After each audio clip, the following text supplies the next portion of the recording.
Well, hello, everyone, and welcome to Freestyle Life, a podcast about real people living real lives managing their diabetes. I'm Elizabeth Estes, and I'm your host for today. In full disclosure, I myself am not living with diabetes, but I am engaged in supporting the community through my family and my friends.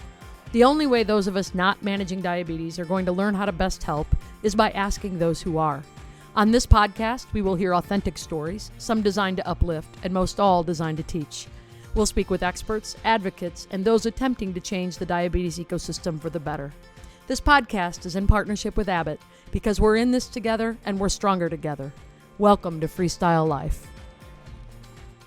For many people living with diabetes, our next guest may not need an introduction. He's well known as an advocate and an educator and an actor and a director and a producer and all of these types of things, and I've been looking forward to this interview for quite a while. Welcome in from Los Angeles, California, Charles Mattocks.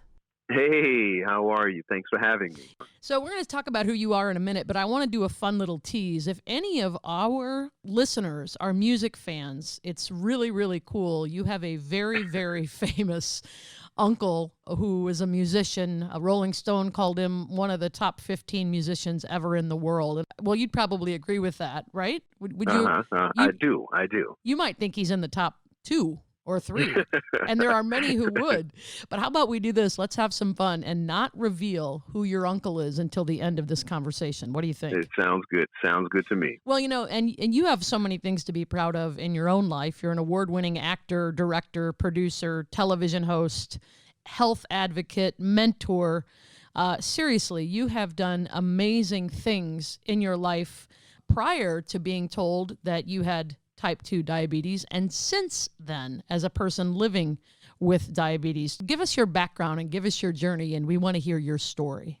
You know, that's interesting, and a quote from my uncle. He once said that if this life is just for me, I don't want it. So I knew from inspired by him from very early, I wanted to do something very special. And I really didn't know what that was. And, I started off in music. I made, I had record deals and did very well with that. From there, of course, I got into acting and that really just took off. And then moved to Florida for a little while to be a single dad and raise my son. And that's when I was pretty much diagnosed with type 2 diabetes, and had a stint as a celebrity chef on television. It was more for fun, but it actually took off as well, from books to sauces and appearances on all these major talk shows, from CNN to Dr. Oz. So at that point, I was terrified, and I didn't know anything about diabetes, and I thought, number one, that was a terrible thing, that a black male in his 30s doesn't know anything about, type 2 diabetes. Why did you think that? I'm curious. Why was that just a bad thing? Because you should have known? Well, the fact that, diabetes is high in minority communities, you would think that, and also, you know what, not even just because of that, because to be honest, I think they should teach some of these things in school, in either a high school or elementary setting, to understand what cholesterol is, what diabetes is, what hypertension is. Has any of that changed since you were in school? You've got, you're a single dad. So has any of that changed? I don't think so. I've never heard him talk about what diabetes is. I mean, and with so many people having diabetes and some of these issues that come on later on in life from diet, poor diet, you would think that they would have a class based on something something like that, to be able to educate people, because even a simple course, because none of us ever think we're going to get sick, right? Especially when we're young and we're playing and we're exercising and things like that. We're on top of our game and we're in football or soccer or whatever like that. We never think that this what I'm eating today may affect me tomorrow, or affect me in 10 years, or affect me in 15, 20 years. So had I known about some of these things. I when I was making music, I used to head to the Bronx and go with my producer, and I would buy him a large pizza and a Coke. And I remember just filling that pizza with salt and then drinking that Coke. I never thought ever about hypertension or diabetes or cholesterol. I never thought how I was eating would be a ramification of where I am now. So I would love that to be taught. So long story short, when the doctor came to me, and he wasn't even my doctor, it was just a weekend doctor, and they said, listen, I could put you on some medication. And I thought, medication? I'm here terrified. This guy didn't give me any information. He didn't send me anywhere to get any education. He didn't tell me, hey, you know what, maybe you could work on your diet, you could lose a little weight, so on and so forth. He also based this on a finger prick, which, that's not how you're supposed to, diagnose, diabetes. Just, you need an A1C test, that can, use with blood, not just a finger prick. So that kind of opened up the door to me saying, you know what, I want to chronicle my story. So at that point, I thought, I was going to make a little piece that was just going to be for PBS. And it just really from there just opened the door, and I just ran with it and wanted to be the biggest thing in diabetes so I could help educate people and tell my story, but also share other people's stories who may have gone through the same thing I was going through. So when the doctor comes into you and says, hey, you have diabetes, I can give you some medication, describe that moment for you. I literally thought I was going to die. Because, think about it. You were just diagnosed with a disease. Who wants to be diagnosed with anything? At that point, it was like I had cancer. I had, some other kind of terminal illness. I had no idea what to expect, what was going on. I was literally terrified. I remember a friend of mine came with me, and I got in the car. I didn't even tell him what the doctor said. I didn't know if I was embarrassed or scared or then I went home that day and right after, and I just got online and just started Googling and trying to figure out what the heck was this, that I had. So what was your next move after you get online, which can be very frightening because there's a lot of things out there, both good and bad. Terrifying. Yeah. What did you do at that point? Yeah, like I said, online made it actually worse. And then actually I went into some of the groups and I started posting a few things. And then I said to myself, I was looking for ways to, what to eat and what to drink and so on and so forth. And it was just very confusing. So I said, you know what I'm going to do? Number one, I'm going to go to God's diet, if that's what you want to call it. Fruit, vegetables, lean meat, and water. And I figured, who can go wrong with that, right? And then I said, and at that point, I was going to the gym probably 4 times a week, and I was one of those guys that would lift weights and never do cardio. So you see those guys in the gym with the big chest. They don't even do much leg work. They just have chest and stomach. And you're like, how does somebody have a big stomach and they're lifting weights? So I just focused on not going to the gym anymore and doing cardio. So I started with walking, and then I started with jogging. And literally within weeks, I would say I lost almost 20 pounds. It was amazing. And really that was the start of the journey and the start of, what has led me to here to be this advocate for not just diabetes, but overall health. What year was that you were diagnosed? That was probably about 12 years ago. So 12 years ago, you're diagnosed, and since then, you've given TED Talks. You've become a Blue Circle champion for the International Diabetes Foundation. You wrote a cookbook. You seriously, when you jump into something, you jump all into something. Yeah. It's been an amazing ride. And I think because, to be honest, there's nobody that looks like me that's doing this. And also, I don't know the word no. And I am determined and driven because, this is my calling. This is my mission, to say that I gave back and I left something for someone else. So, with that, you have to go all in and because there are lives that we are truly helping with what we're doing. So it means so much to me. But then, when I get the emails and the text messages or the messages and people are like, Charles, thank you so much for advocating for us. Thank you so much for what you've done.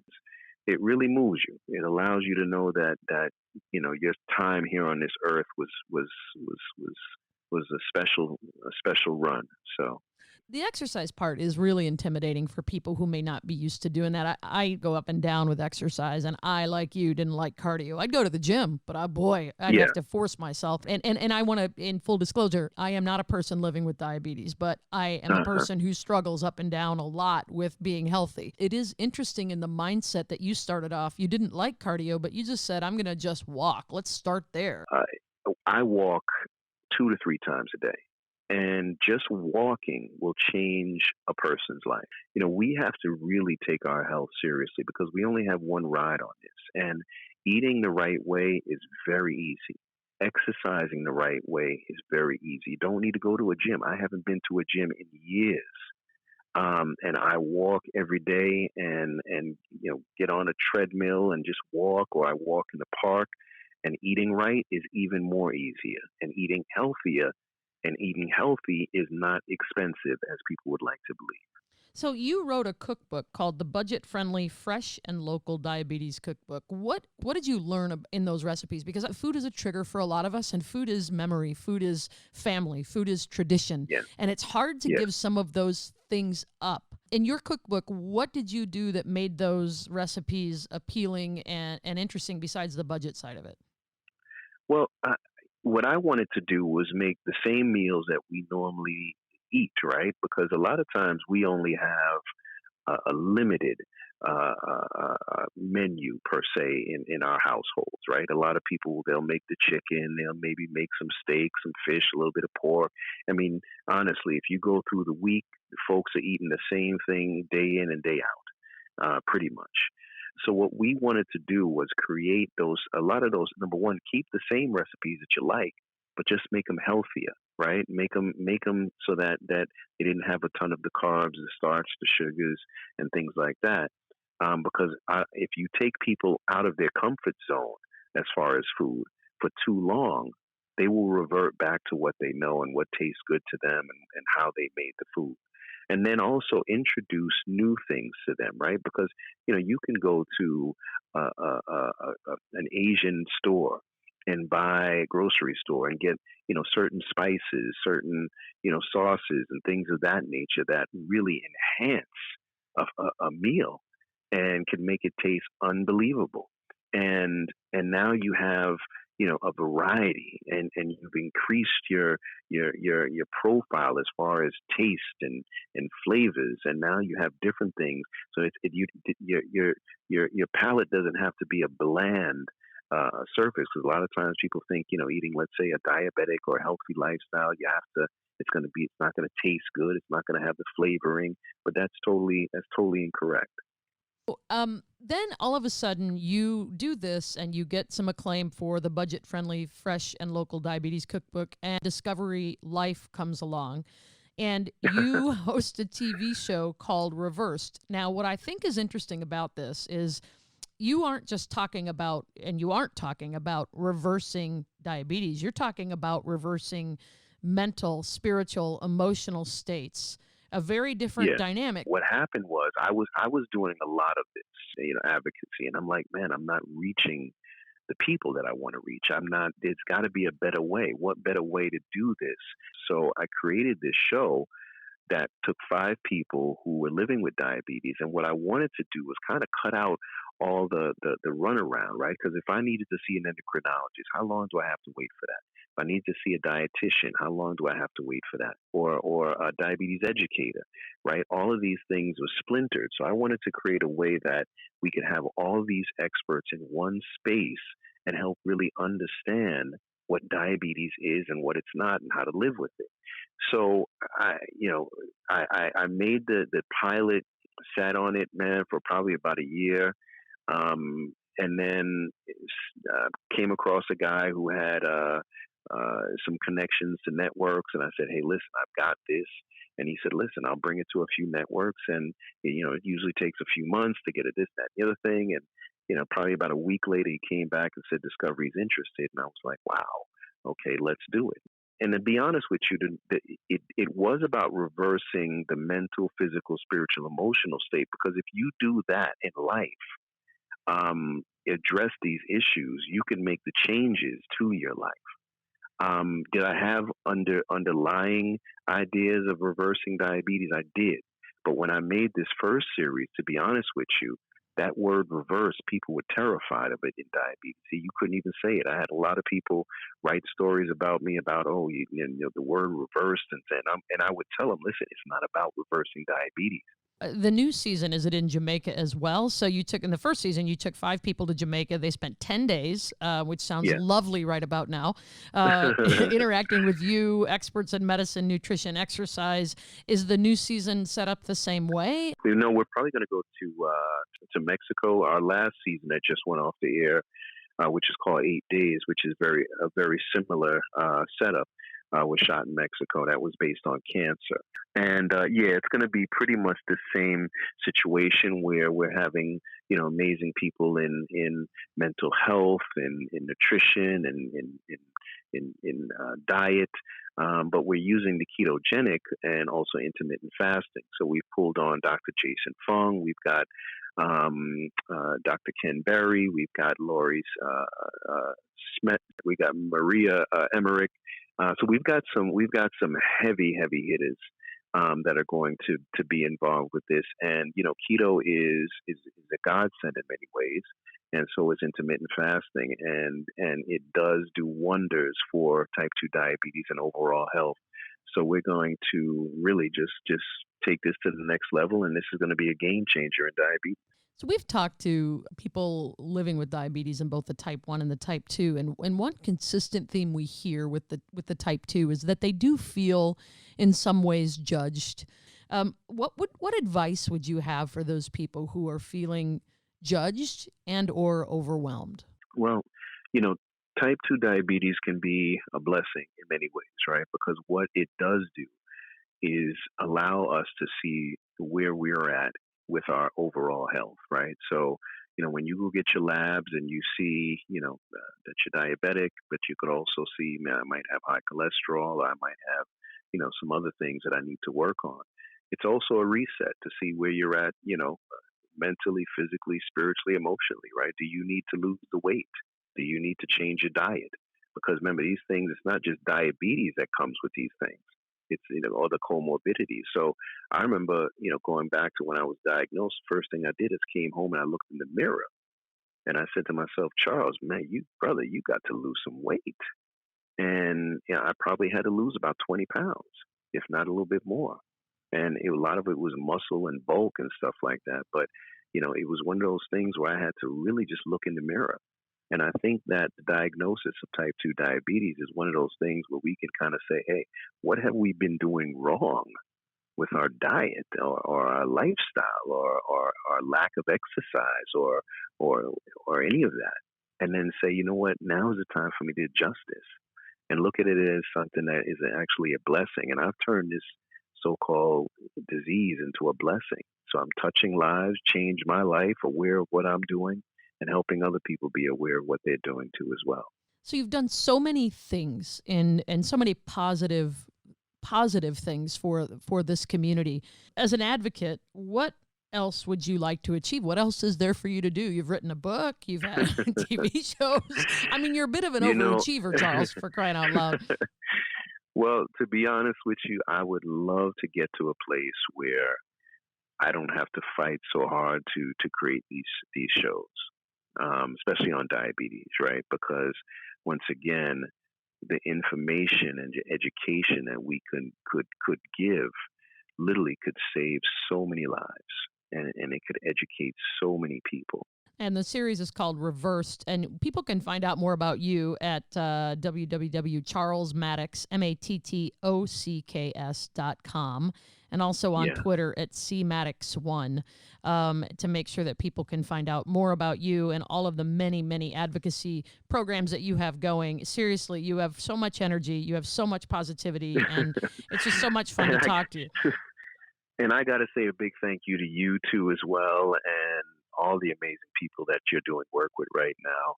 I'm a big fan of us coming together. So I thank you for giving me this exposure and being able to talk about diabetes and really, just be excited about what can happen as far as the next stages in reaching people and educating people with diabetes. Well, Charles, now you know everybody's waiting for that tease that we gave him at the very beginning of this interview. Charles Mattocks. Well, let me do something to set it up. How about that? All right, you do it. The famous uncle. We're going to tell you who his famous uncle is. Go for it. There's a natural mystic blowing through the hills. If you listen carefully now, you will hear. It could be the first trumpet, might as well be the last.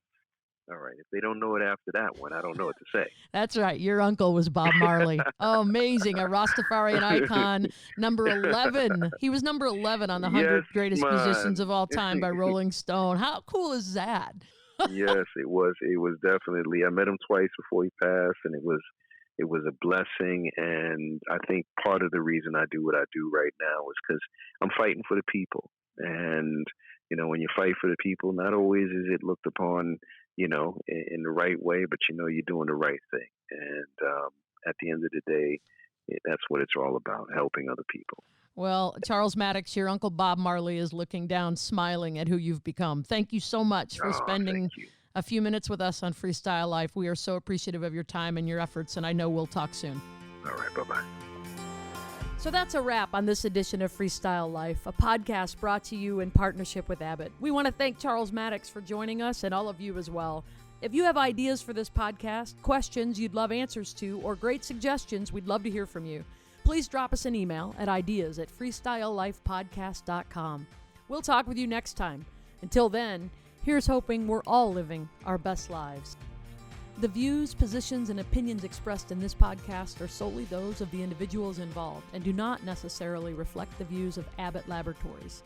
The views, positions, and opinions represented, as well as any reference to a specific product or entity, do not constitute an endorsement or recommendation by Abbott.